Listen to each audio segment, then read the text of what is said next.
President, I would rise to talk about the tester. We're in a quorum call. I'd like to have unanimous consent to dispense with the quorum call. Without objection. Thank you. Mr. President, I rise to talk about the Tester-Corker vote that will take place at 2 o'clock today. And I know there's been a lot of discussions about the Durbin Amendment, which occurred during Dodd-Frank, and where we are today. I just want to spend a moment clarifying the fact that the Tester-Corker Amendment does not do away with the Durbin Amendment. The Durbin Amendment will still be the law of the land. And a huge victory, I think, during the Dodd-Frank regulation, something I didn't support, but a huge victory for the retail industry in that for the first time in the history of our country, per the law that was passed, debit cards are going to be a regulated entity. And there's nothing about the Tester-Corker Amendment that in any way changes the fact that it's going to be a regulated industry. That is going to occur. What Tester-Corker does is to try to bring back into balance how we look at this particular transaction. You know, Mr. President, we're going through this period of time in our country's history where you know, people have been very upset with financial institutions at many, many levels. And it's almost as if the way the Durbin language now is, it's an attempt to basically punish, be punitive to community banks, rural banks, credit unions, mega banks, all across our country for things that happened in the past. And there's no question that many financial institutions made mistakes. There's no question that government made mistakes. There's no question that Congress has made mistakes. There's no question that consumers across our country in many cases have made a lot of mistakes. But we're at a place in our country's evolution where what we need to do is reinforce economic growth in this country and make sure that regulation has the right balance. And I feel like that the pushback against Corker, Tester, Tester-Corker is really an attempt to continue to try to punish, stick a stick in the eye of, do whatever to really get back at the financial industry. And again, I think there's been a tremendous win by the proponents of the Durbin Amendment. I mean, you have a debit card industry that's going to be regulated. The question is, what is the fair way to regulate them as it relates, what are the allocated costs? So the Federal Reserve has told us that the language that exists in the Durbin Amendment, which really only allows incremental cost, is inappropriate. They're very uncomfortable with it. They're uncomfortable with what that is going to do to community banks, rural banks, smaller banks all across our country. The FDIC has said they're very concerned about the language because the cost of the transaction is not going to be appropriately assessed. They've shared that in public testimony. The OCC has done exactly the same thing. State bank commissioners across this country have done the same thing. And I know we have the presiding officer is from Minnesota. I know he flies here to Washington probably each week. The way the language is now written, it would be as if the presiding officer got on a flight in Minneapolis to fly to Washington. The seats were mostly full, but a standby passenger got on the plane at the last minute, sat down in an empty seat, and the airline was forced to charge everybody that flew on their airline only the cost of what that one additional passenger, or if the trip was going to take place, what that one additional passenger cost the airline to travel from Minneapolis to Washington. Obviously, that cost is almost negligible because, you know, all the reservations, the flight has been fueled, the flight attendants are there, the pilots are there. All of those costs are already there. Well, that's the way the Durbin Amendment now reads. That's the way the law now is, that the Federal Reserve can only take into account as they regulate the debit card industry what that incremental cost is, what adding one transaction to the system would cost. Everybody knows. I mean, the retailers who are opposing our amendment know that there is no way that any of them could survive in the retail industry if their cost were only allocated to them on an incremental basis. So everybody knows that this is flawed. I don't think there's any debate about the fact that the way we're looking at regulating the debit card industry is flawed. But what people are doing, it's almost sort of a Venezuelan approach. You know, well, we're angry at these folks, and so even though we know that assessing the cost of debit cards and only allowing incremental costs, even though we know that that's inappropriate and that no business in America can survive, we're still going to do it because the banks were involved in TARP, or the banks did this, or the banks were involved in mortgages. And it's a policy that just doesn't make sense. It's not an appropriate way, in my humble opinion, for a body like ours that hopefully stands above grudges, stands above trying to punish people, but is here to put policies in place that will make our country stronger. So what we've added, and I see the senator from North Carolina who's been highly involved in reaching the place where we are. What we've said is, look, Durbin should stand. Durbin should stand as it is. We should regulate the debit industry. Okay, we understand that's going to happen. But let's make sure that when the regulators look at regulating the debit card industry, they're able to also look at the fixed cost, those costs that should be appropriately considered in setting the rates. My guess is the presiding officer has some regulatory boards in the state of Minnesota. Maybe they regulate electricity. Maybe they regulate water. Maybe they regulate natural gas. I don't know. We have similar types of things in Tennessee. And when they look at regulating those industries, they take into account those costs that are appropriate in regulating the industry. I haven't heard anybody debate negatively that it's inappropriate to allocate cost the way Senator Hagan, the way myself, the way others have talked about doing that.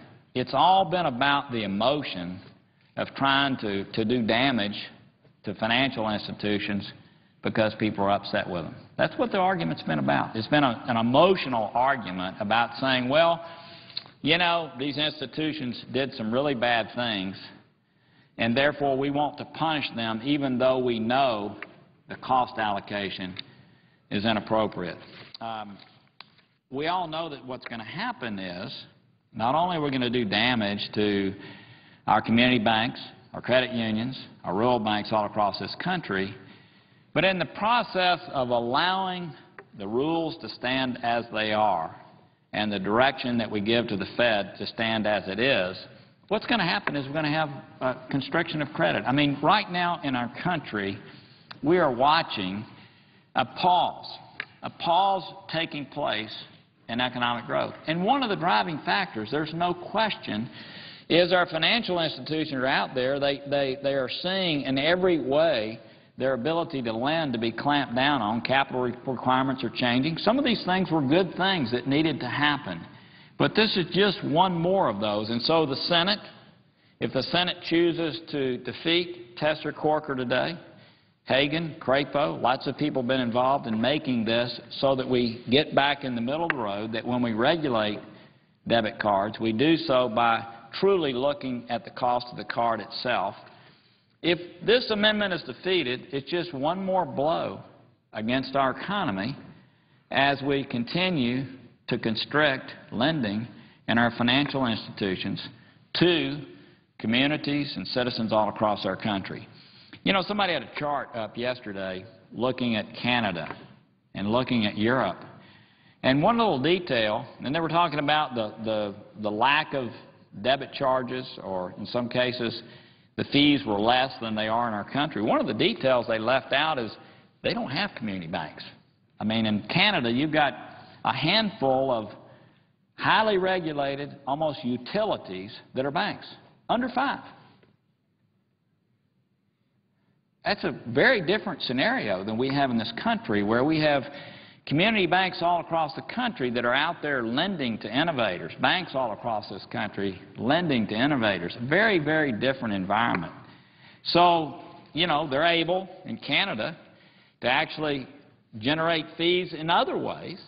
And, of course, they don't have the community banking system and credit union system that we have across our country. So, to me, what I hope will happen at 2 o'clock, and I know this has been a contentious issue, a vote that, candidly, a lot of people would just as soon go away because people have friends that are retailers. People have friends that are bankers, and they hate, quote, to choose between their friends. But I hope what will happen at 2 o'clock is that when people come down in the well to vote, they'll look at the policy, and they'll say, you know, you're right, the financial industry's been involved in some excesses. You're right, we regulated heavily the financial industry a year ago when Dodd-Frank was passed. And you're right, if we're going to set rates on debit cards, let's at least allow the Fed to consider all of the appropriate costs. They don't have to take all the costs. You know, look, if a bank is offering bonus awards for people, that shouldn't be included. That shouldn't be included. We understand that. But the Fed ought to be able to look at all of those costs that are fair. And I hope that members of this body will rise above the emotional aspect of this vote. I hope they'll rise above the rhetoric. This is anything but another bank bailout. What this is allowing the Fed to rightfully, as they have requested of the United States Senate, to rightfully be able to look at all of the appropriate costs that go into a debit transaction. And again, if Tester-Corker passes, if Tester-Corker, Hagan, Crapo passes, if it passes, it is a tremendous win for the retailers. They have a regulated debit card industry, something they've wanted for a long time. But it also strikes the balance of appropriateness as it relates to us as we look to move ahead with appropriate regulation of our financial industry. So I hope that, I know we're on the cusp. I know this is going to be a very, very close vote. I do hope that our colleagues will look at the policy. If they haven't spent time yet with their staffers, look at the language. Durbin still stands if Tester-Corker passes. Durbin stands. All it does is allow the regulators to appropriately, just as happens in every state around this country that regulates industries, allows the Fed to appropriately look at those costs that ought to be associated with a debit card. Mr. President, I thank you. I urge my colleagues to vote in support of Tester-Corker. I thank you for the time, and I yield the floor. Mr. President. Senator from North Carolina. Thank you, Mr. President. I, too, come to the floor in support of the amendment by Senator Tester and Senator Corker from Tennessee. And let me tell you, I threw myself into these negotiations many weeks ago when I saw the great bipartisan work of my colleagues from Montana and from Tennessee. And you've just heard the senator from Tennessee talking about this. They have worked tirelessly on this issue, and they've shown great leadership in their willingness to modify their approach. And what we have now is a bipartisan, balanced, compromise amendment that's going to address the concerns raised by the regulators, the small debit card issuers, and many senators about the Federal Reserve's approach toward a regulated interchange fee market. The amendment does not repeal the debit interchange amendment championed by Senator Durbin last year. Just as the senator from Tennessee just said, it does not repeal that. In fact, a number of senators who supported Senator Durbin's amendment also support this compromise amendment. It's moderate, it's bipartisan, it's balanced, and it really now gives the regulators the time and the tools that they need to get this rule right. This is the type of common sense compromise that senators on both sides of the aisle can support. This bipartisan and balanced approach, I believe, is how the Senate should operate. When the Senate added Section 1075 to the Dodd-Frank Act last year, it required that interchange transaction fees charged by issuers be reasonable and proportional. And importantly, the amendment exempted banks with fewer than $10 billion in assets. And during the rule-writing process, This exemption has been in February during testimony before the Senate Banking Committee. Federal Reserve Chairman Bernanke, the person ultimately responsible for writing these rules, said that it is possible but that this exemption will not be effective in the marketplace, and that it is possible that in practice community banks would not be exempt from the lower interchange fee. Additionally, the FDIC Chairwoman Baer and the Conference of State Bank Supervisors echoed those very concerns. And these are the people responsible for monitoring the safety and the soundness of our community banks and our credit unions. And they, too, have expressed serious doubts about the practical effectiveness of the small issuer exemption.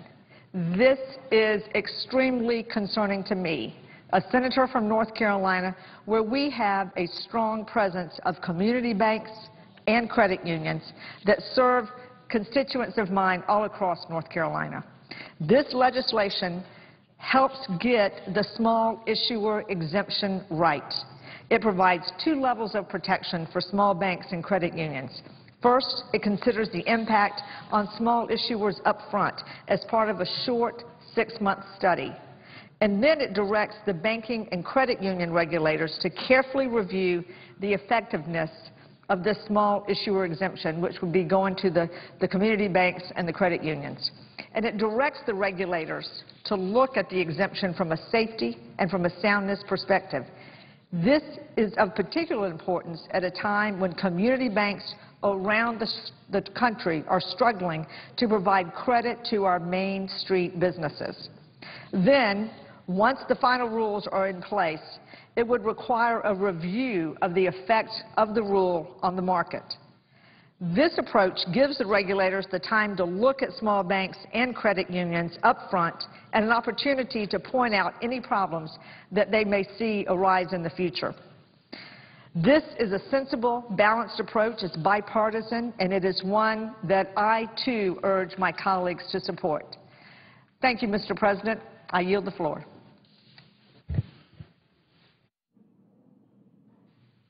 Mr. President, Senator from Oregon is recognized. Mr. President, I wanted to just take a few minutes to discuss the underlying legislation, the Economic Development Administration bill, because I think with the new numbers about the American economy, the joblessness, the trends, we're all looking for ways to encourage investment in the United States, and we're looking for ways to promote new industries that will create family wage jobs. And the Economic Development Administration has helped to do that in my home state and in other parts of the country. And I wanted to just take a few minutes and discuss that. I see the chairman of the Finance Committee here and may have gotten a little bit backed up. I'm just going to take just a few minutes and then anxious to hear from the chairman of the Finance Committee. Mr. President, the area that I wanted to talk about with respect to the Economic Development Administration involves nanotechnology. This is, in effect, the science of small stuff. We are seeing it pay off big in a whole host of energy-related applications, in health care, particularly in terms of drugs and new medical devices. It's made a big difference at the Pentagon in terms of they're looking at adding carbon nanotubes to a number of the products that we need to protect our war fighters. And the fact is that when you talk about this agency, you're seeing that a small public investment can leverage very substantial private sector investment in a way that's going to encourage jobs in the United States, and particularly in what I call the sunrise industries. And it is sure making a difference. For example, Wired magazine just recently talked about growth in a number of key sectors, and they said nanotechnology between 2006 and 2010 grew more than 18%, one of our leading growth industries with jobs in the United States. And I, for one, thought that we were going to see growth in a number of instances. We've seen bipartisan support for congressional efforts, the 21st century nanotechnology legislation, in particular, signed by George W. Bush, is one piece of legislation I was especially proud of being part of because it encouraged research in this exciting field. It had bipartisan support and laid the groundwork for the next steps. And the next steps in particular involved using at EDA some modest public investments to leverage very substantial private investments in innovation. In my home state, ONAMI, the Oregon Nanoscience and Microtechnologies Institute, is on the cutting edge of nanotechnology research and application, and it has been helped by the EDA agency. The participants in ONAMI included the 4 largest public research universities, the National Science Foundation, the Department of Defense, Energy, Commerce, and major corporations as well. And what we have sought to do is to make sure that in this extraordinarily exciting field, we don't fall behind China and other global competitors. So there's huge potential. Federal efforts can support private sector initiatives in the nanotechnology field and together leverage U.S. advantages in innovation and technology and particularly facilitate job growth. The distinguished President of the Senate, I know, has Intel as a large employer in his state, as they are in mine. That's the kind of company that we're looking at for the future, where they pay good wages, where we're seeing substantial growth, and they're looking to try to target nanotechnology in particular as a sunrise industry, as an area that is going to facilitate an opportunity for our country to lead. And America is in a fight for the future of nanotechnology. We're seeing China and a lot of our global competitors making major investments in this area. Our private sector is stepping up, but we ought to have the government partner as well, and that's why EDA's support of nanotechnology and the innovation economy is so critical. They partnered with the National Science Foundation and the National Institutes of Health to promote innovative approaches in health and science. I'm proud to say that as part of a major economic challenge grant, the Oregon Innovation Cluster, of which ONAMI is a part of, was one of the award winners. And my state, Mr. President, is not the only place where nanotechnology investments are being made. The Economic Development Administration has invested in nanotechnology throughout the country. In Colorado, in the Mid-Atlantic Nanotechnology Alliance, in Tennessee, in South Carolina with the Clemson University Research Foundation. These are just a few of the examples from Oregon all the way across the country to the East Coast of the United States, where the Economic Development Administration has helped entrepreneurs work to create jobs in exciting fields like nanotechnology and help us commercialize leading-edge technologies. I hope my colleagues will support this bill. I particularly commend the chair of the committee, Senator Boxer. Nanotechnology and EDA are a partnership where high-tech industries can help us create good, high-paying jobs here in America. I hope we'll support this particular legislation. And with that, Mr. President, I yield the floor.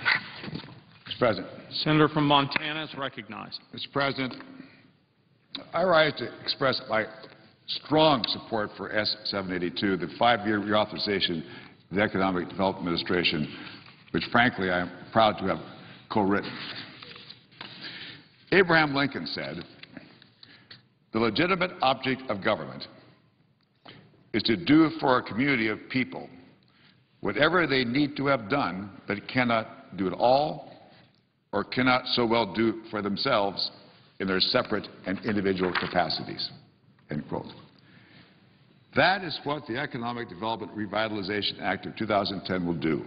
It authorizes and funds the EDA the Department of Commerce agency, in order to help Americans achieve what they cannot so well do for themselves. EDA is the only federal agency charged solely with job creation. Each dollar of EDA funding leverages nearly $7 in private sector investment. From 2005 and 2010, during the administrations of presidents from each political party, the EDA awarded $1.2 billion in construction-related and revolving loan fund projects. And according to estimates, more than 314,000 jobs resulted from those investments. EDA programs are critical to my home state of Montana, a state with lower per capita income but great 21st century potential. When the timber industry in the western part of the state suffered setbacks, we paired federal EDA funding from the 2009 Recovery Act with state dollars to create an $11.7 million revolving loan fund. We enabled 34 companies to continue operating and supported nearly 2,000 jobs despite the economic downturn. In the eastern part of the state, we experienced outmigration where the problem is both people and jobs leaving the area altogether, which EDA can help us address in a new provision under this bill. A key feature of the bill is the increased federal share for areas that demonstrate unusually severe economic distress and unique circumstances. For instance, in the event of a federally declared disaster, the federal share is to be increased for 18 months. This applies to non-weather events like the September 11 attacks or a natural disaster like we've experienced in Montana, where we currently face severe flooding. Areas like Roundup, Lodge Grass, Harlem, Fort Peck, Rocky Boys, Lewistown, and elsewhere are confronted with a crisis of biblical proportions on account of the floods. When I was in Montana last week, I witnessed challenges that confront us, and I'm working very hard to ensure that federal resources will be available for those most in need, which is a legitimate object of government. As Lincoln observed, this federal share provision is one more way to do that. Also, we have established a minimum 75% federal share under this bill to help Indian tribes, tribes lacking sufficient resources to provide the typical matching share, as is often the case in my home state of Montana. I want to thank Chairman Boxer, Ranking Member Inhofe for their leadership and for working with me on the bill. I also commend and thank EDA Administrator John Fernandez for coming to Montana to meet with my constituents in Missoula and Butte last September to discuss opportunities that will help our state and the country. In closing, this is a good bill with backing from both sides of the aisle. I urge my colleagues to support it strongly. We talk a lot about job growth, Mr. President. Here's an opportunity to do something about it and pass this bill. I yield the floor. Mr. President. Senator from Montana is recognized. Mr. President, before I get into my statement, I want to thank the senior senator from Montana for his leadership when it comes to economic development in rural states, especially Montana. Thank you, Max. Mr. President, I want to take a moment here to clarify for my colleagues the intent of this amendment, to further clarify it. Not surprisingly, a number of groups have made a number of claims about what this amendment is and what it is not. In drafting any regulations required by this amendment, any agencies involved are required to not only abide by the letter of the law, but also the congressional intent of its authors. So let me take a minute to try to make crystal clear what exactly the intent of this amendment is. First of all, let me address some of the claims that have been made about the implementation date of debit interchange regulations.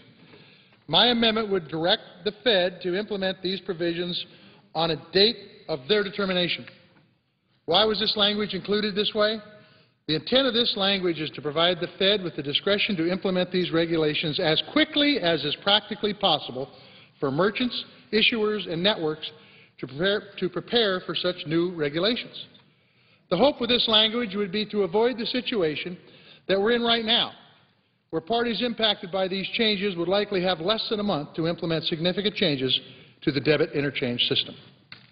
To be clear, the Fed may not disregard implementation of debit interchange regulation as some have articulated. They also may not arbitrarily decide to implement these rules 5 years from now. Any delay in implementation beyond a reasonable timeline of a few months would need to be justified by the Fed. Let me also take a minute to address concerns that have been raised about the language that we've used to describe what considerations the Federal Reserve must make if a determination is made in this amendment and the Federal Reserve is directed to rewrite debit interchange rules.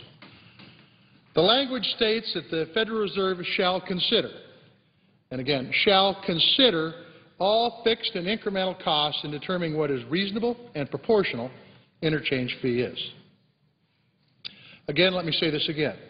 The Fed shall consider, not include, not calculate, but shall consider all fixed and incremental costs.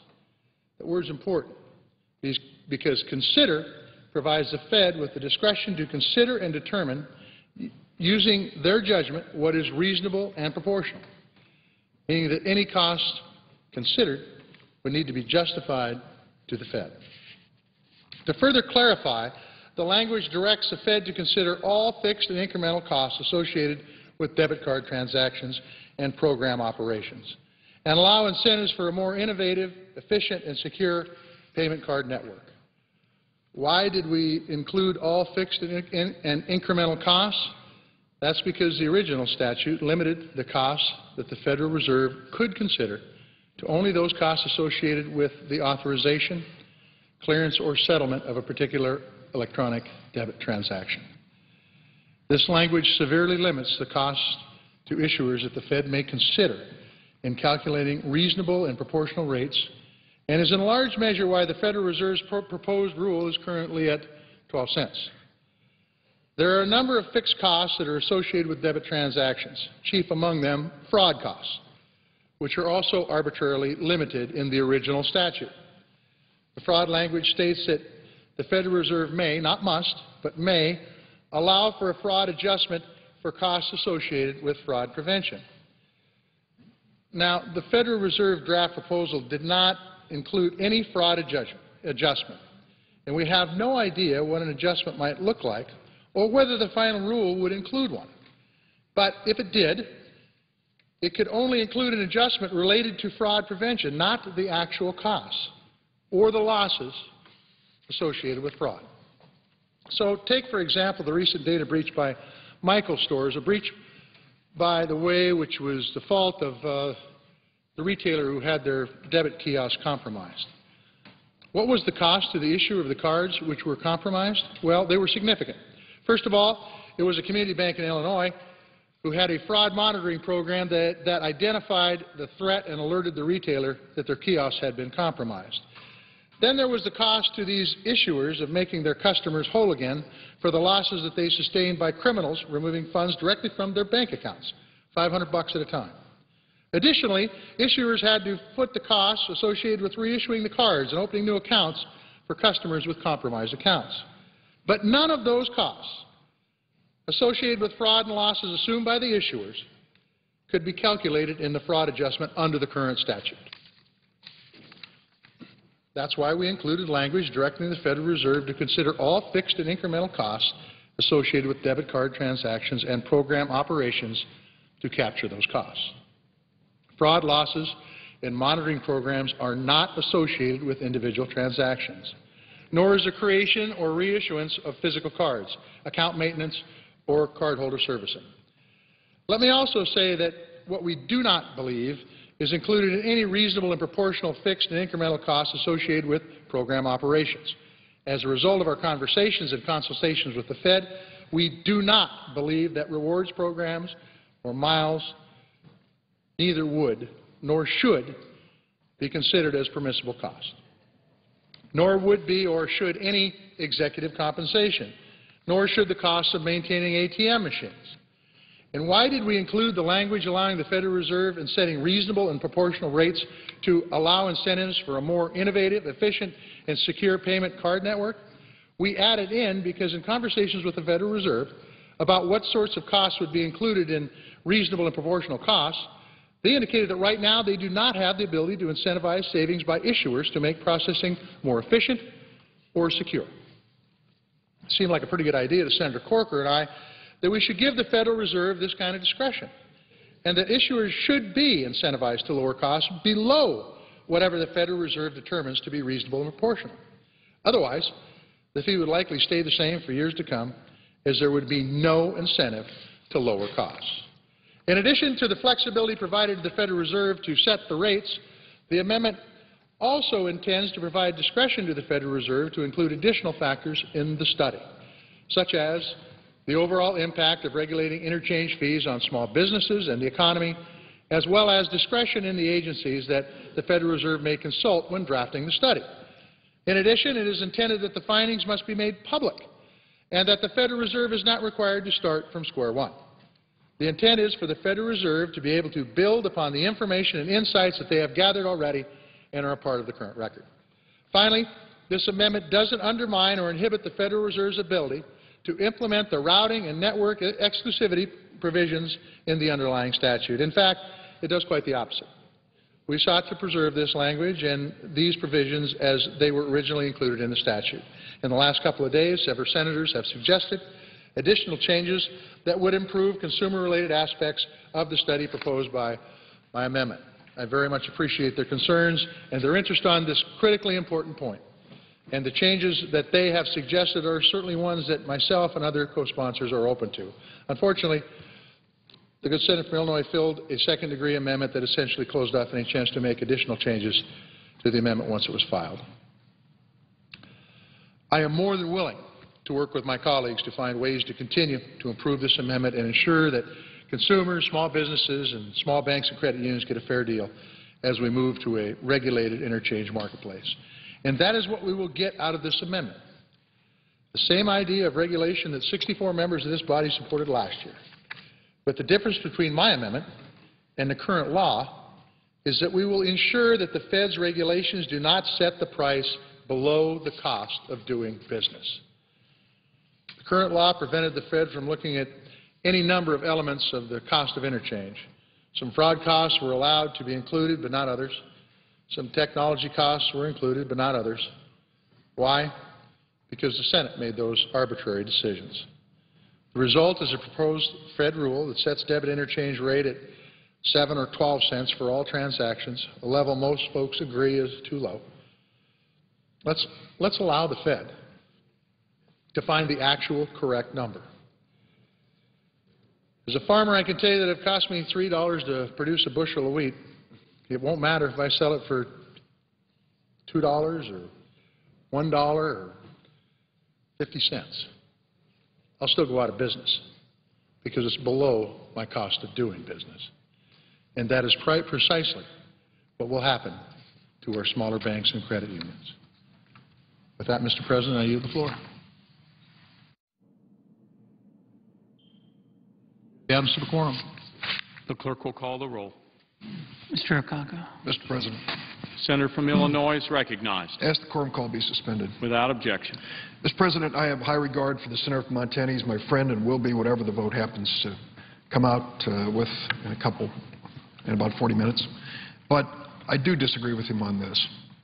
And I would like to make it clear from the start. The law on the books today specifically exempts community banks and credit unions. Specifically, those valued at $10 billion or less. That means 100 banks out of 7,000 in America are affected by this new law, and 3 credit unions in all of America. Now, the banks and credit unions have come here and said, not enough protection, because we can't be sure that you'll protect us from the credit card companies coming back on us and hurting us. Okay? We can write in more protection if necessary. But to argue that we're trying to save mom and pop banks here, from whom? We're trying to save them from the credit card giants who have created this price-fixing mess. If you're an autograph seeker and you happen to want to meet CEOs of major corporations, you hit it rich today. Get over there and walk the halls of the Senate office buildings and you will meet the CEOs of the biggest companies and banks in America. Why are they here today? Because of this 2 o'clock vote. Why is this 2 o'clock vote important to the 3 biggest banks in America, Chase, Bank of America, and Wells Fargo? Because right now, what is at stake with the Tester-Corker amendment is $8 billion $8 billion in fees that they want to collect from consumers and businesses all across America. $8 billion. Now, when we got into the business of TARP, remember those days? When the banks had messed up the economy so badly that we had to come to their rescue with taxpayers' money, and the average family across America watched the taxes they were paying this government going to the biggest banks on Wall Street? Well, that was about $800 billion. The three big banks here that profit the most from this amendment, the three biggest banks that will profit the most, Chase, Bank of America, and Wells Fargo, each were the beneficiaries of that TARP money, that bailout money. $25 billion to Chase, $45 billion to Bank of America, and $25 billion to Wells Fargo. They did quite well. We not only rescued them, they sent us a little thank you card. You know what it was? It was a notice that they were giving their chief executives bonuses out of the tax money we were sending. Well, the question is not whether we're going to do another TARP today, whether we're going to do a baby TARP. It's only $8 billion for these three big banks this time, but I think it's an outrage. It's an outrage to make consumers across America pay this. They pay it every time they use their debit cards. And the merchants and retailers who collect it have no voice in this process. I wish some of the people who come to this floor and shed copious tears over community banks and credit unions that are already protected in this law, I wish they'd shed a few tears for the people who run the shops and businesses across America, the restaurants, the hotels. These are the people that are being hit by these debit card fees every single day. Where is the sympathy for small business on this floor? They're all over Illinois. They're all over America. If we really believe that the key to economic recovery is the strength of small business, creating and expanding jobs across America, for goodness sakes, why don't we stand up for them? You can't vote at 2 o'clock for this pending amendment and say you're a friend of small business. No, you can't. Small business is lined up across America saying, for once, give us a break against these credit card companies and the big banks on Wall Street. Give us a break. Are we going to do it? I'm afraid not if we pass this amendment. I look at this amendment and I think to myself, why did the banks write it the way they did? They wrote it so that they could include more cost into their calculation of the fee they charge on an interchange transaction with debit cards. I will tell you this, based on the language that was just read to us, they will easily justify the 44 cents they're currently charging and more. I respect my colleague from Montana, and when he says on the floor he didn't mean to include certain things, I wish he had been specific. I think the language of this amendment is broad enough and wide enough to drive a truck through it. The banks are going to come out quite well, thank you, at the end of the day. But don't they always?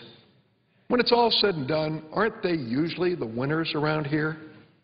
Today's a chance to turn the tables, to really make the winners small businesses and consumers across America. That's why consumer groups support keeping the law as it is.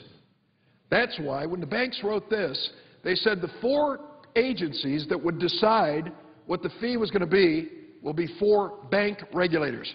Searching, searching, searching for any reference to consumers, small businesses. Sorry, banks couldn't include those people.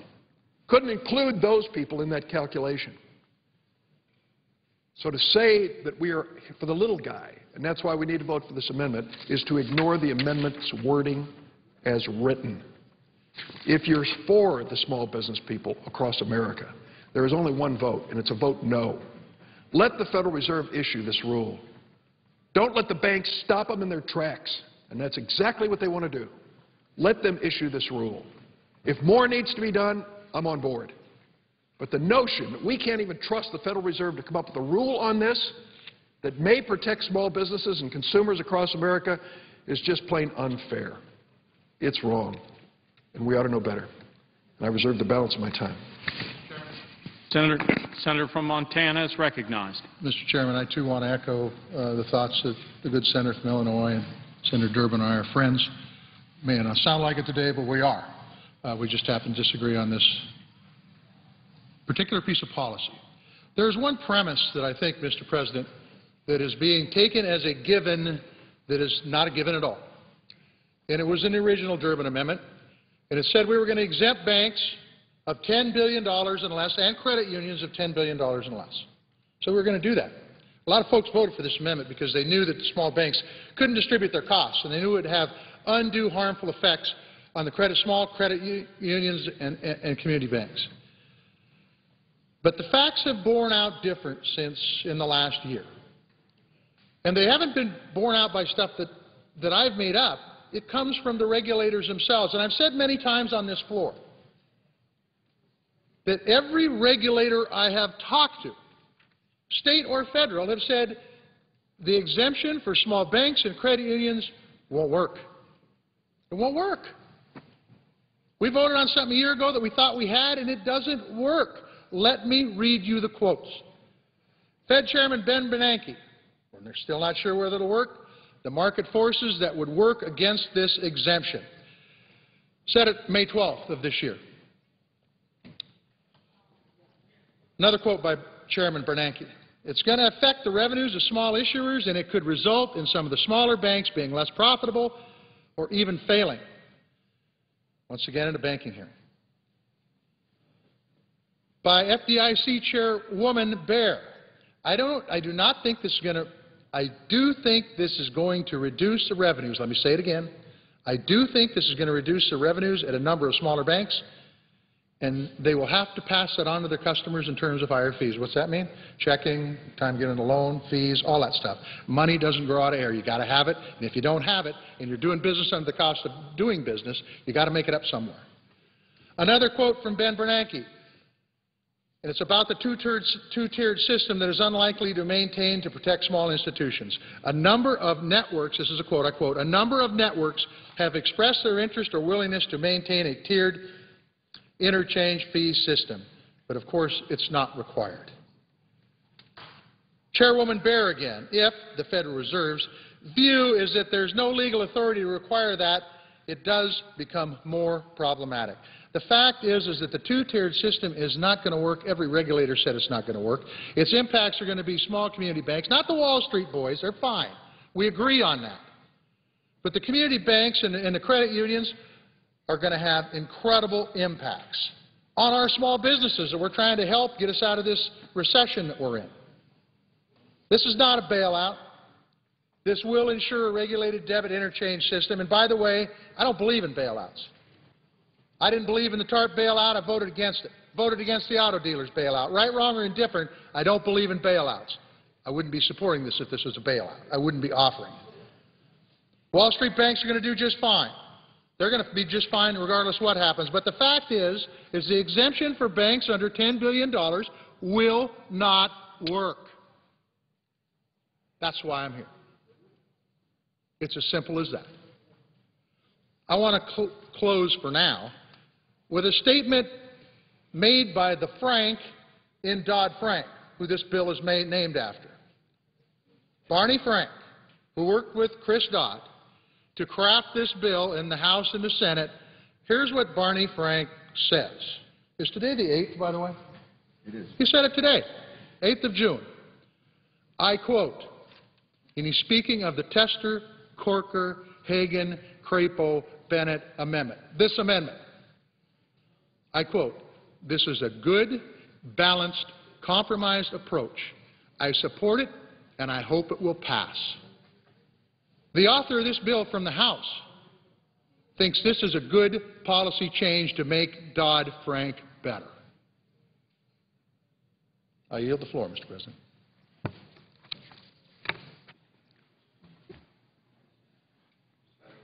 Senator from Delaware is recognized. Mr. President, good to be with you again.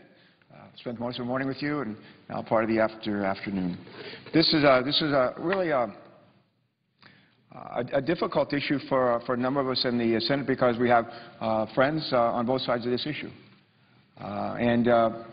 It's also a difficult issue for a lot of people because we don't want to be unmindful of the concerns raised legitimately by merchants for a number of years about debit charges that they've had to pay. And we don't want to be unmindful of the concern raised by banks, whether they be big or little, or by credit unions. And I was talking to one of my colleagues who said, I don't want to vote on this again. I had to vote on it once. I don't want to have to vote on this again. And as one guy said, I certainly don't want to have to vote on it twice. Another colleague said to me, I don't like the idea of just kicking a can down the road, having a 24-month pause, and then maybe the new Congress, a new administration, maybe it'll all go away. That's not what I'm interested in doing. One of my colleagues said to me, why don't we fix this problem? Rather than kick the can down the road for 24 months, or why don't we just say, let's fix this problem? As it turns out, 4 of our colleagues who voted with the Senator from Illinois, the author of the Durbin Amendment, voted with him originally when the bill was first offered, when the amendment was first offered. They actually sat down, 2 Democrats, 2 Republicans, and they and their staffs hammered out legislation. They work with this Senator Tester, and they work with Senator Corker as well. But that's really who wrote the bill. Did they get input from the merchants? I'm sure they did. They get input from the banks. I'm sure they got input from them as well. I would hope so. But that's really and that's the way this place ought to work, where Democrats and Republicans actually work together on legislation. And we seek input from not just banks, not just credit unions, not just merchants, but consumers as well. I think back in the life that I've been privileged to lead. I spent a lot of years in the Navy and had the privilege to serve my state as governor, now here in the Senate with my colleagues. I know any number of times in my life I have done things that I was sure was the right thing to do, but had an unintended consequence. I was sure I was doing the right thing. But ultimately, as things rolled out, it turned out that there were consequences I didn't anticipate. And what I had to do is to go back and help be part of the solution and addressing those unintended consequences. Senator Durbin put his finger on a big problem. And the thing that he put the problem he put his finger on actually more than a year ago, but a number of years ago, was we have a situation with the use of debit cards where merchants are disadvantaged, don't really have a lot of options, and they end up having to pay large fees to banks, sometimes big banks, but sometimes small banks, then they don't really have much choice. They don't like that. And they'd like to see us do something about it. And so what Senator Durbin proposes is a way to deal with that. He intended in his legislation not only to try to help consumers, to help merchants, but he also tried to protect small banks, those under, I think, $10 billion in assets, and to protect credit unions and their members.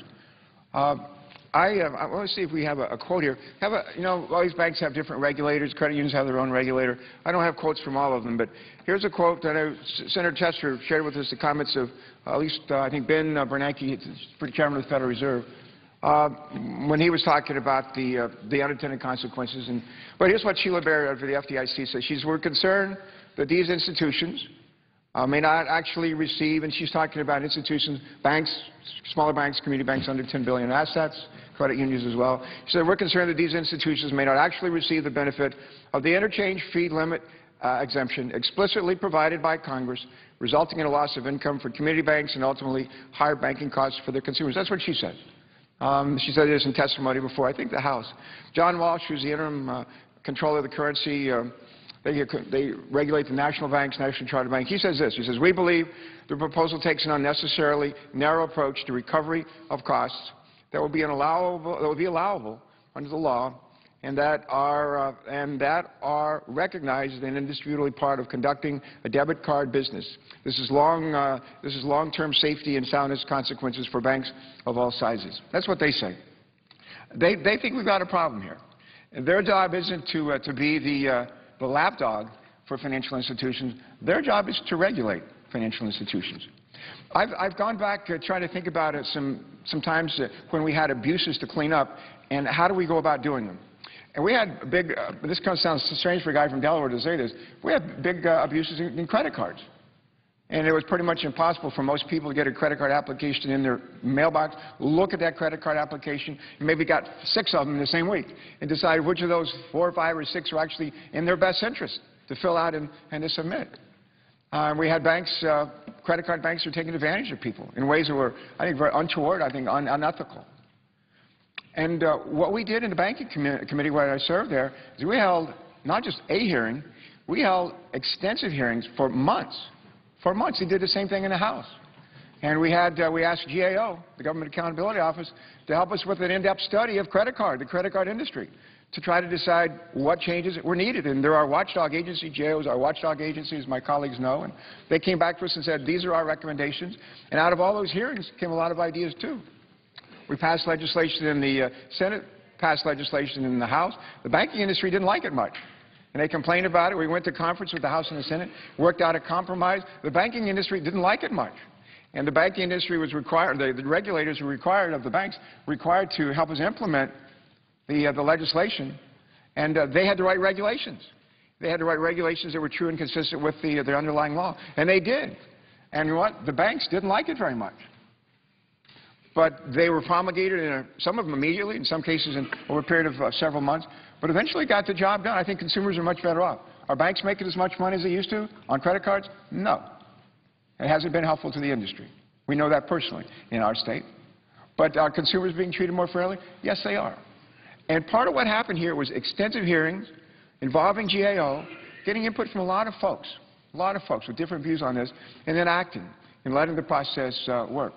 I think what's different in this case is I don't believe the Banking Committee, and I can't speak for other committees in the last Congress, but I'm not aware that the Banking Committee or other committees in the House or the Senate actually had the opportunity to hold hearings and to bring people in on the last Congress and say, this is what's good about the amendment proposed by our friend from Illinois, and this is what's bad. I don't think we had GAO. If GAO didn't have the opportunity to come in and say, you know, we never invited them to come in, as we did on the credit card side. We never invited them to come in on the debit card side. And as a result, their input, their voices were not available to us. And that's unfortunate. That's unfortunate. Here's what's happened. The legislation was passed. Senator Durbin offered it with, I think, the very best of intentions. He said, we've got a problem here. We ought to fix it. Here's my suggestion. And he essentially said we should regulate the marketplace. We should regulate the marketplace for debit cards. And the free marketers said, oh, no, we ought to let market solutions work and harness market forces, something I generally agree with. But in this case, they weren't working. So he came up with an alternative and said, let's see if there's another way to do this. Unfortunately, best of intentions, we have these unintended consequences. The question is, what do we do about them? We have a situation where I'm not sure consumers are going to be advantaged by the current laws as it reads. We got concern now. Big banks still be okay; they can take care of themselves. But a lot of the smaller banks, the people that are squawking the loudest are the folks from the community banks, the smaller banks. They've been beating on my door. I know they have on others' doors, and the folks from credit unions. They are less able to frankly look out for themselves, and that's despite the intent, this explicit effort by the author of the amendment to try to make sure that we provide them exemption. The regulators say, frankly, sorry, it doesn't work. Doesn't work. So that suggests to me that we hit a pause button. We hit a pause button not for 2 years, but at least for the next as much as 6 months, and say to the regulators, okay, do now what we should have done a year or two ago. Complete an in-depth study. Look at the concerns of the merchants. Look at the concerns of the consumers. Look at the concerns of big banks, middle-sized banks, small banks, and credit unions, and come back to us with what you think to be a fair approach. Come back to us. You got 6 months to do it. If you can do it in less time, let's do that. And if they come back to us and say, look, the legislation as written, current law, is just fine for consumers, is just fine for institutions of all sizes, and is fair to the merchants. They come back and say this thing. Basically, the Durbin language in the law prevails. We say, that's it. The regulators have spoken, and we're done. Now, if they come back and say, we got a problem here, these outfits, the regulators have a period, I think is up to 6 months, to figure out regulations that can then be implemented after the 6 months to fix the problem. Now, some will say, well, how do we know they'll do anything fair for consumers? They just did it for credit cards. They just did it for credit cards 2 years ago, and the bankers didn't like it. They still don't like it. And we have the pain in my state and the employment numbers to reflect that they didn't like it. And we still live with that pain and discomfort. But who's better off? Consumers are better off. Consumers are better off because the Congress did its job. We were deliberate about it. We sought input from all sides. The regulators did their job, and that's been implemented in a prompt way. I want to close maybe with this thought. There's an outfit called Michael's. We have a Michael's store in our, not far from actually where my family and I live in Wilmington. They sell art supplies. They're a national chain and pretty successful company. They were in the news big time recently, not because of a good story, but because of a data breach story. And a lot of folks who had accounts with them, their their information of their customers was disclosed. And there's great concern on the part of the consumer, the customers, the consumers, that there had been a data breach and some of their sensitive information was going to be at risk. It could be identity theft, and they could face some huge headaches. Who did those customers, hundreds of thousands, maybe millions ago, who did they turn to and say, fix this problem? Did they turn to Michaels and say, you fix this problem? No, as it turns out, they didn't. Some probably did, but most probably didn't. You know who they turned to? They turned to their banks. They turned to the issuers of the credit cards and said, you fix this problem. You issue a new credit card for us, and you cover this for us. And the banks did that. They were beholden to do that. Finally, I'm not here to carry the water for the banks. I think we're all here to do what we think is right. What we think is right. And to my colleagues who are undecided how to vote here, I know some are, and they don't want to like choose between their two favorite children, whether it's the merchants on the one hand and the financial institutions, credit unions and all on the other hand. You don't have to choose between two children. Ask yourself, what is the right thing to do? Ask yourself, what is the right thing to do? Try to understand what is in this amendment, a bipartisan amendment prepared by some of the people I most respect here in this body, and drill down on that. Listen to guys like Barney Frank. Listen to guys like Barney Frank, who don't have a dog in this fight, but they have a lot of knowledge. And try to make the decision that you think is the right thing to do. Thank you very much, Mr. President. Senator from Illinois is recognized. How much time is remaining?